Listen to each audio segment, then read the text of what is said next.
প্রথম কথা হচ্ছে যে আল্লাহ আমাদেরকে ক্ষমার দিকে ডেকেছেন। আমাদের নবী মুহাম্মদুর রাসূলুল্লাহ সাল্লাল্লাহু আলাইহি ওয়াসাল্লামকেও আল্লাহ বলেছেন তুমি বেশি বেশি ক্ষমা চাও, ইস্তিগফার করো। ওয়াস্তাগফিরুল্লাহ, আল্লাহ বলেছেন তোমরা বলো আস্তাগফিরুল্লাহ, এটা বলতে বলা হয়েছে। আস্তাগফিরুল্লাহ ইন্নাল্লাহা কানা গফুরুর রহিমা, কারণ আল্লাহ সুবহানাহু ওয়া তাআলা হচ্ছেন ক্ষমাশীল এবং দয়াবান।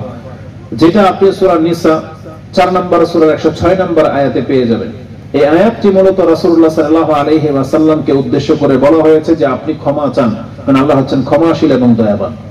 ঠিক তেমনি কোরআনের আরেকটি আয়াত যেটা আমি শুরুতেই পাঠ করেছি, সূরা মুমিনুন 23 নম্বর সূরার সর্বশেষ আয়াত 118 নম্বর আয়াত, তাতে আল্লাহ বলেছেন ওয়াকুর রাব্বিগফির ওয়ারহাম ওয়া আনতা খায়রুর রাহিমিন, তুমি বলো আল্লাহর কাছে যে রাব্বিগফির ওয়ারহাম, রাব্বিগফিরলি ওয়ারহামনি ওয়া আনতা খায়রুর রাহিমিন। এটা আমাদেরকে বলতে বলা হয়েছে যে আল্লাহ তুমি আমাকে ক্ষমা করো, আমার উপরে তুমি রহম করো, আর তুমি হচ্ছ উত্তম দয়াবান, তুমি সবার উপরে দয়াবান। আমাদেরকে দোয়া করতে বলা হয়েছে। এই আদেশ রাসূলুল্লাহ সাল্লাল্লাহু আলাইহি ওয়াসাল্লামকে একেবারে শুরুর দিকে করা হয়েছে, শুরু থেকে যে সব সময় ইস্তেগফার করেন।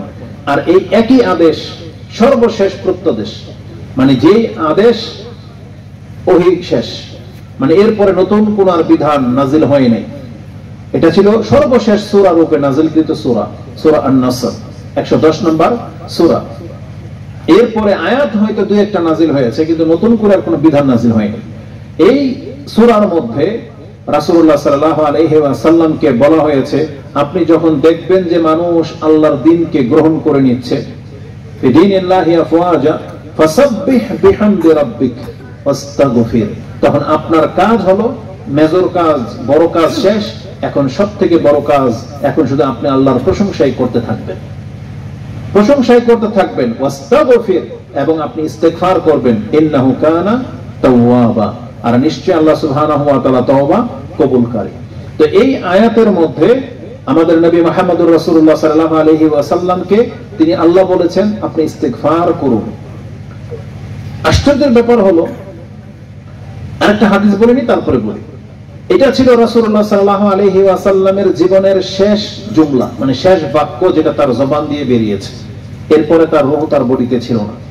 আয়েশা রাদিয়াল্লাহু তাআলা আনহা তিনি বলেন যে রাসূলুল্লাহ সাল্লাল্লাহু আলাইহি ওয়াসাল্লাম মাতা বাইনা যাকিনাতি ওয়া হাকিনাতি, বা হাকিনাতি ওয়া যাকিনাতি, রাসূলুল্লাহ সাল্লাল্লাহু আলাইহি ওয়াসাল্লাম আমার থুতনি এবং আমার বক্ষের মাঝখানে ইন্তেকাল করেছেন।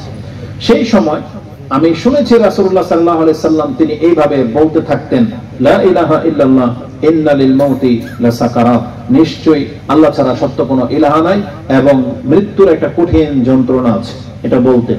এক পর্যায়ে রাসূলুল্লাহ সাল্লাল্লাহু আলাইহি ওয়াসাল্লাম তিনি তার হাতটাকে উপর দিকে উঠালেন এবং তাকে আমি এই কথা বলতে শুনেছি, তিনি বলেছেন আল্লাহুম্মা গফিরলি ওয়ারহামনি আল্লাহুম্মা আলহিকনি বিররাফিক। এতটুকু আছে বুখারীতে, আল্লাহুম্মা আলহিকনি বিররাফিকিল আলা, এটা আছে তিরমিজিতে। তো আয়েশা রাদিয়াল্লাহু তাআলা তিনি বলেন যখন রাসূলুল্লাহ সাল্লাল্লাহু আলাইহি ওয়াসাল্লাম এই কথাটা বললেন যে আল্লাহুম্মা গফিরলি ওয়ারহামনি আল্লাহুম্মা আলহিকনি বিররাফিকিল আলা, এটা বলার পরে তার হাতটা নিচের দিকে পড়ে গেল, তারপর রাসূলের প্রাণ বেরিয়ে গেল। তার মানে এটা ছিল রাসূলুল্লাহ সাল্লাল্লাহু আলাইহি ওয়াসাল্লামের জীবনের শেষ বাক্য, কি আল্লাহুম্মা গফিরলি ওয়ারহামনি, আল্লাহ তুমি আমাকে ক্ষমা করো, আমার উপর রহম করো। তা আমি যেটা আপনাকে দেখাতে চেয়েছি, রাসূলুল্লাহ সাল্লাল্লাহু আলাইহি ওয়াসাল্লাম এই পৃথিবীতে যতদিন ছিলেন তার মধ্যে সবচেয়ে মুখ্য বিষয় এটাই ছিল যে আল্লাহর কাছ থেকে কিভাবে ক্ষমা পাওয়া যায়, এটাই ছিল মুখ্য বিষয়। এজন্য রাসূলুল্লাহ সাল্লাল্লাহু আলাইহি ওয়াসাল্লামকে আল্লাহ এভাবে প্রত্যাদেশ করেছেন। আশ্চর্যের ব্যাপার হলো ইস্তেগফার শুধু যে ক্ষমা চাওয়ার জন্য তা কিন্তু না, কারণ যদি শুধু ক্ষমা চাওয়ার ব্যাপার হতো তাহলে এমন একজন ব্যক্তির কথা আমি আপনার কাছে পেশ করলাম যার কোনো পাপই নেই, যার কোনো পাপ নাই, যাকে আল্লাহ বলে দিয়েছেন কাদ গাফারাল্লাহু লাকা মা তাকাদ্দামা মিন যামবিকা ওয়া মা তাআখার, আপনার আগের এবং পরের সব গুনাহ মাফ। সূরা ফাতহ মধ্যে আল্লাহ উল্লেখ করেছেন শুরুতেই যে আপনার আগের পরের সব ত্রুটি মাফ। এটা আল্লাহ সুবহানাহু ওয়া তাআলা রাসূলুল্লাহ সাল্লাল্লাহু আলাইহি ওয়াসাল্লামের ইন্তেকালের আরো হয়তো বছর খানিক আগেই আল্লাহ আয়াত নাযিল করে দিয়েছেন যে আপনার বা 6 মাস বা 3 মাস আগে আল্লাহ বলে দিয়েছেন এই বাকি দিনগুলো আপনার আর কোনো প্রবলেম হবে না, ছোটখাটো কোনো অপরাধ ত্রুটি যেটাই করেন না কেন সব মাফ। তার মানে নিষ্পাপ আল্লাহ আগে ঘোষণা করে দিয়েছেন। তাহলে এমন একজন ব্যক্তিকে কেন আল্লাহ সুবহানাহু ওয়া তাআলা বলতেন যে আপনি ইস্তেগফার করেন? কেন তিনি সর্বশেষ দিন, সর্বশেষ মুহূর্তে আল্লাহর কাছে ক্ষমা চাইলেন? এবং তার ব্যক্তিগত আমল থেকে যেটা আমি আপনাকে দেখাতে পারি যে রাসূলুল্লাহ সাল্লাল্লাহু আলাইহি ওয়াসাল্লাম তিনি প্রতিনিয়ত এতবার আল্লাহর কাছে ক্ষমা চাইতেন।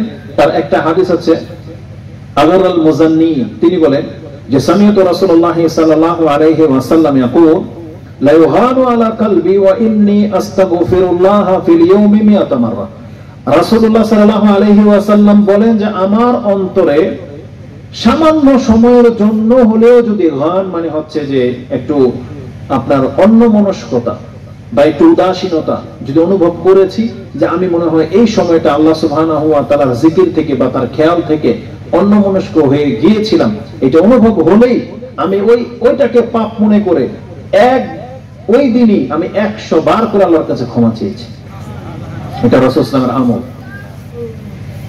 এটা ইমাম মুসলিম কোট করেছে। আর ইবনে ওমর রাদিয়াল্লাহু তাআলা আনহুমা তিনি বলেন তানাউদ্দু লিরাসূলিল্লাহি সাল্লাল্লাহু আলাইহি ওয়াসাল্লাম ফিল মাজলিসিল ওয়াহিদ 100 মাররা মিন ক্বাবলা আইয়াকুম।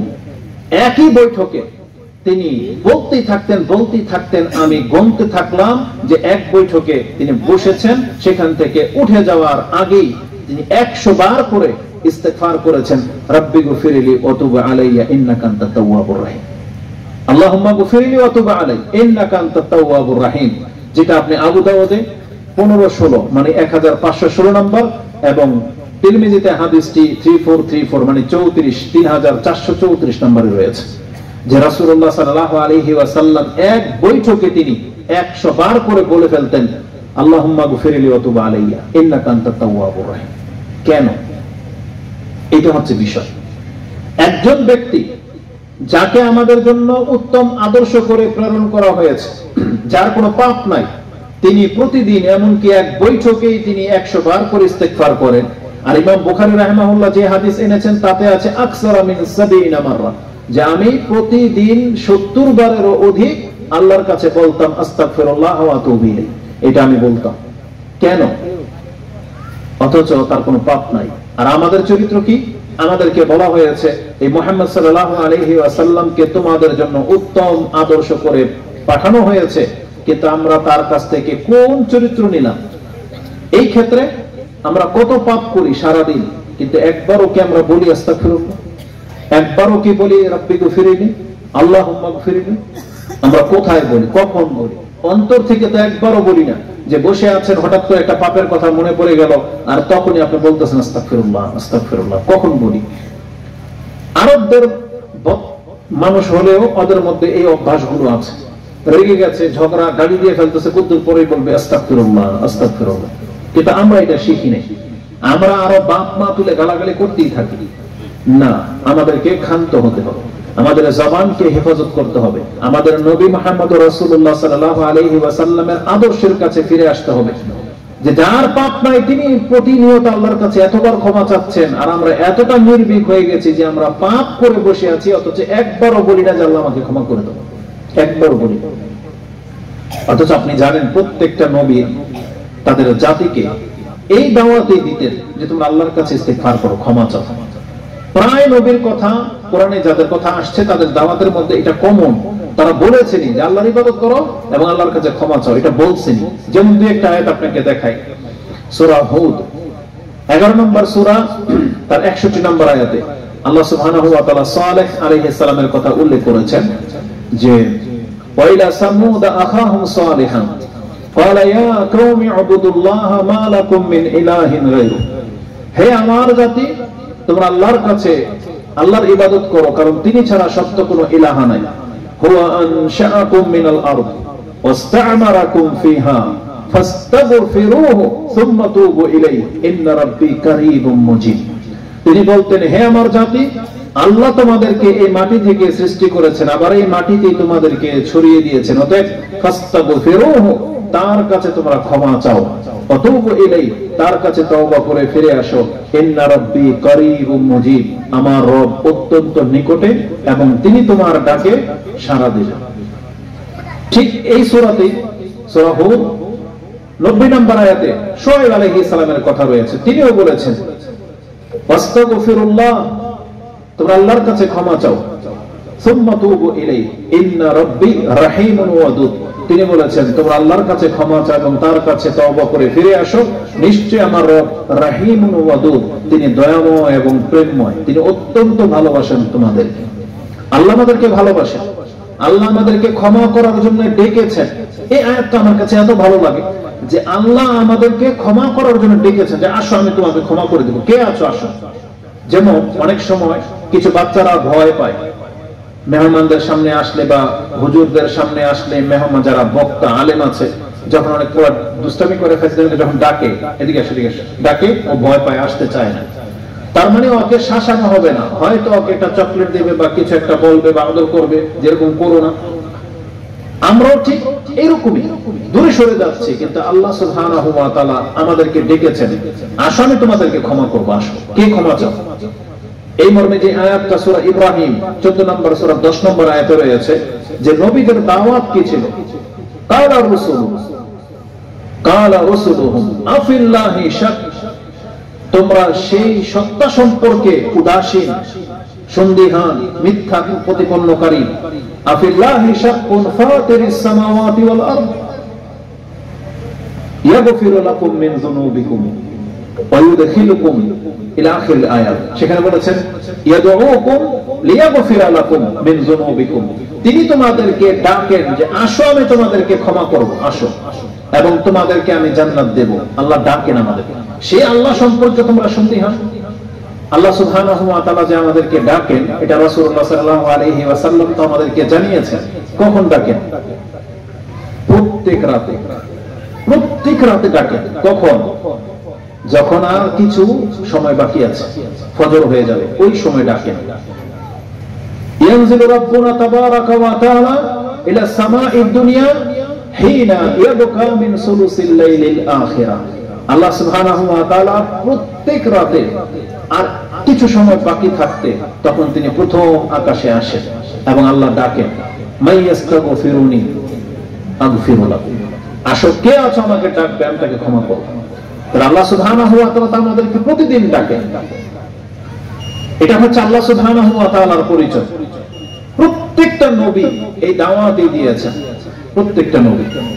নূহ আলাইহিস সালাম সর্বপ্রথম রাসূল, পৃথিবীর সৃষ্টি হয়েছে কত বছর আগে, কত শত হাজার বছর আগে হয়তো, তখন প্রথম নবী, তিনিও তার জাতিকে বলেছিল ফাকুলতুস্তাগফিরু রাব্বাকুম ইন্নাহু কানা গাফফারা, আমি আমার জাতিকে বলেছিলাম যে তোমরা আল্লাহর কাছে ক্ষমা চাও, নিশ্চয়ই তিনি হচ্ছেন ক্ষমাশীল। আর ওই আয়াতটাই আল্লাহ সুবহানাহু ওয়া তাআলা আমাদের এই কোরআনে রেখেছেন। কেন? যাতে করে আল্লাহ বোঝাতে চেয়েছেন প্রথম রাসূলের কথা এবং সর্বশেষ রাসূলকে এটা জানানো হয়েছে। তার মানে এর মাঝখানে কোনো নবী বাকি ছিল না, সবাই তার জাতিকে আল্লাহর কাছে ক্ষমা চাওয়ার জন্যই ডেকেছিলেন। এটাই হচ্ছে মূল, এটাই হচ্ছে আমাদের হক। ক্ষমা চাওয়া, ক্ষমা পাওয়া, এটা হচ্ছে আমাদের হক। কারণ আল্লাহ হচ্ছেন গফুর গফফার, আর আমরা হলাম পাপী। এজন্য আমাদেরকে আল্লাহর কাছে ক্ষমা চাইতে বলা হয়েছে। আমরা যদি ক্ষমা চাই, আল্লাহ আমাদেরকে মাফ করে দেন।